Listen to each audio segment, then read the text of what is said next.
안녕하세요, 루멘입니다.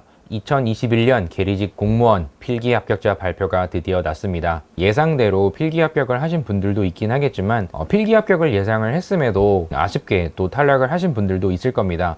필기 커트라인이라는 것을 이제 알게 되셨기 때문에 얼마나 내 점수가 앞서 있느냐 아니면 커트라인 점수에 가까우냐, 이 부분에 따라서 약 한 달 정도의 기간 동안에 많은 압박감도 받을 수 있을 것이고 되게 힘들 거예요. 그래서 오늘은 계리직 공무원 면접에 최종 합격을 하기 위해서 어떤 부분을 해야 하는지, 이 부분을 말씀드리고자 촬영을 이렇게 해봅니다. 바로 한번 볼게요. 4월 27일 합격자 발표가 났고요.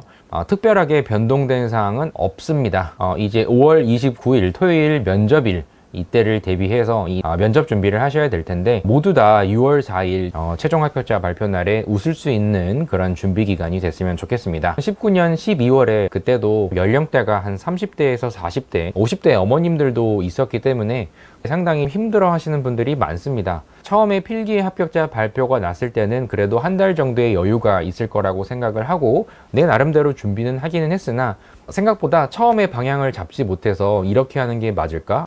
면접 준비에 대해서 얘기하는 사람들이 워낙 많다 보니까 좀 방황을 하시는 분들이 많으셨어요. 필기 합격자 발표가 난 다음에 한 주 동안에는 그나마 좀 여유가 있습니다. 하지만 1주가 지나고 한 2주가 지났는데도 아직 자기소개 스크립트도 완성이 되지 않은 상태에서 면접일은 다가오게 되면 점점 압박감이 심해질 수밖에 없습니다. 그래서 무엇부터 해야 되느냐, 이 부분을 좀 말씀드리려고 해요. 여러분들에게 부탁드리고 싶은 사항이 있습니다. 필기 시험에 합격을 하셨다는 것만으로도 만족할 수는 없겠죠. 하지만 여러분들이 얼마나 대단한 일을 하셨는지를 아셔야 됩니다. 이 경쟁률을 다 보셔서 아시겠지만 이 100대 1 넘는 곳도 많고, 여러분들이 얼마나 열심히 공부를 했기 때문에 여기까지 왔는지 충분히 자부심을 가져도 된다. 저는 이 부분을 좀 말씀을 드리고 싶어요.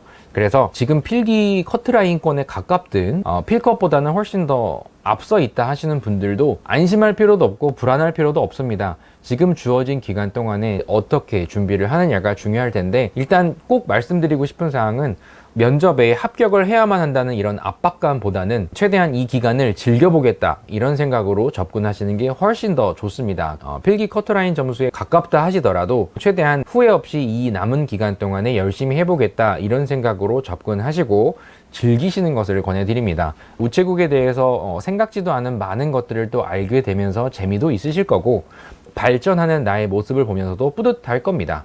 처음부터 잘하시는 분들도 물론 있긴 하겠지만 우체국 계좌번호 없는 분들이 대다수 계좌도 만들어 보실 것이고, 사전조사서도 써보시고 발표도 해보실 것이고, 나에 대한 경험도 정리를 해보게 되실 겁니다. 처음 하는 게 워낙 많기 때문에 나에 대해서도 정리를 한번 해보고 우체국에 대해서도 한번 정리를 해봐서 최대한 이 면접일에 지금까지 준비했던 것들을 마음껏 얘기해보고 와야겠다, 이런 정도 마음가짐이면 충분하다고 보여요. 그래서 과거에 면탈을 하셨던 이번에 면접을 처음 준비를 하시던 전혀 상관이 없습니다. 여러분들이 지금 꼭 준비를 먼저 하셔야 될 것은 공직관에 맞는 캐릭터 설정을 명확하게 해주셔야 되고요. 그에 맞는 근거 사례도 준비를 하셔야 될 것이고, 그리고 우체국에 알게 된 부분을 가지고 남 앞에서 발표를 하시는 그런 시간도 가지셔야 됩니다.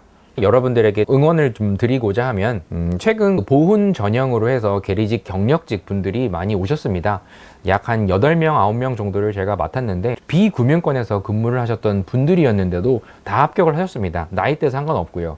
20대 중반부터 40대 한 중후반 분들까지도 계셨는데 합격을 하셨거든요. 면접 초반 이 1주가 상당히 중요합니다. 제대로 된 방향을 옳게 가셔야만 이 남은 기간이 편해요. 최대한 빠르게 여러분들의 핵심 경험을 끄집어 내드리는 데 초점을 초반에는 맞춰 드렸고, 그 부분이 제일 살릴 수 있는 자기소개와 지원 동기가 있었고, 그 다음에 이어서 직무에 대한 나의 이해도, 관심도, 성의, 이런 부분을 종합해서 충분히 면접장에 일주일 정도 후에 가셔도 될 수 있도록 이끌었던 점이 합격률이 좋았던 이유라고 생각이 듭니다. 그래서 여러분들도 지금 무엇부터 해야 되느냐, 여러분들이 그동안에 성인 이후에 하셨던 부분을 쭉 한번 정리를 해보실 필요가 있습니다.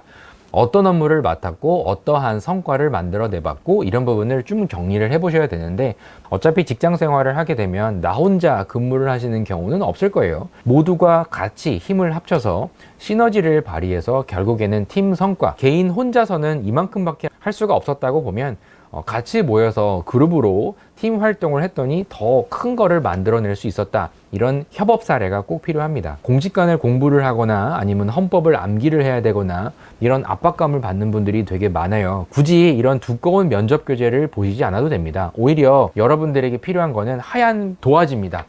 어떤 식으로 내가 이야기할 거리를 풍성하게 만들지를 채워가는 과정이 중요한 것이지, 면접은 공부를 하는 거는 크게 도움이 되지 않아요. 그래서 진정성 어필을 하기 위해서는 결국에 여러분들 이야기를 이야기하실 수 있어야 합니다. 헌법 같은 경우에도 이 공무원은 국민을 위한 봉사자고 국민에 대해서 책임을 진다, 이런 책임감 사례를 강조해 주시면 헌법은 이 정도면 충분하실 거고요. 마지막 할 말에 이거를 읊어야 되고 이럴 필요 전혀 없습니다. 다 합격을 하시니까요. 6대 의무 정도는 많이 묻기 때문에 성실, 복종, 친절, 공정, 비밀 엄수, 청렴, 품위 유지, 내가 어필할 수 있는 관련 에피소드가 있는가, 이런 부분을 생각을 해보시면서 하나씩 도화지에 그리고 노트에 정리를 해보시는 것을 권해드려요. 얼만큼 올바른 공직관을 가지고 있는지, 어떤 자세로 직무를 수행하는지, 이 부분을 통해서 책임감 그리고 공정성, 이런 부분을 강조를 해주셔야 될 거고, 직업윤리, 이거 많이 묻거든요. 공직자가 갖춰야 될 기본적인 도덕적인 성향을 이야기하셔야 되는 청렴함, 도덕성, 공익성, 이런 부분이 있기 때문에 이 공직관과 윤리관을 설명할 수 있는 여러분들의 에피소드가 있어야 합니다. 그래서 여기 다 정리를 해놨어요. 애국심, 민주성, 다양성, 여기 책임감, 투명성, 공정성, 청렴성, 도덕성, 공익성. 요거 보시면 끝이에요. 더 이상 공부하고 이럴 필요가 없고요. 오히려 이 키워드를 설명할 수 있는 이 경험 정리라는 거를 하셔야 됩니다. 해당하는 내 에피소드가 어떤 게 있는지를 과거의 사례를 통해서 최대한 뽑아내시고, 이렇게 하면 어떨지, 이런 부분을 고민하시는 게 면접의 출발입니다. 지금 필기 합격이 됐다고 기뻐하시기만 하기에는 걱정이 많으실 거예요. 그래서 가장 먼저 하셔야 될 부분은 면접 평정표에 대한 이해, 이게 제일 기본이 되셔야 되고요. 그리고 두 번째는 공직관과 윤리관에 대해서 설명할 수 있는 여러분들의 경험이 필요합니다. 그래야만 말로만 하는 게 아니라 과거에 내가 이렇게 해왔던 과정이 있기 때문에 공직자로서 나는 전혀 꺼리낌이 없습니다, 이거를 강조할 수가 있어요. 자기소개를, 그리고 또 5분 스피치, 사전조사서, 이거부터 먼저 하려고 하지 마시고요. 최대한 나부터 정리를 하시는 게 가장 기본이 돼야 됩니다. 내 자신이 어느 정도의 정리가 되지 않은 상태에서 계속 시간이 흐르게 되면 불안감은 점점점 커집니다. 나라는 사람은 이런 부분에 장점이 있구나. 그리고 어떤 부분을 어필하게 되면은 공직자로서 내가 적합한 인물이라는 것을 강조할 수 있구나. 이런 부분에 감을 잡게 되시면 자기소개, 지원 동기, 그리고 5분 발표, 이런 것들도 충분히 수월하게 흘러갈 수 있으니까요. 최대한 여러분들이 경험 정리를 먼저 하시는 것을 권해드립니다. 이번 한 주 동안에 자기소개나 발표 하나도 안 해도 되니까요. 흰 도화지에 여러분들의 그런 마인드 매핑을 한번 하시는 것을 권해드립니다.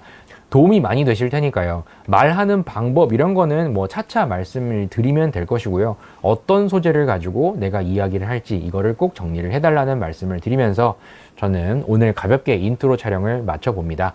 다음 영상에서는 어떤 경험을 만들어내는 것이 좋은 소재인가, 이 부분을 말씀을 또 드리도록 하겠습니다. 그럼 다음 영상에서 뵙도록 하겠습니다. 감사합니다.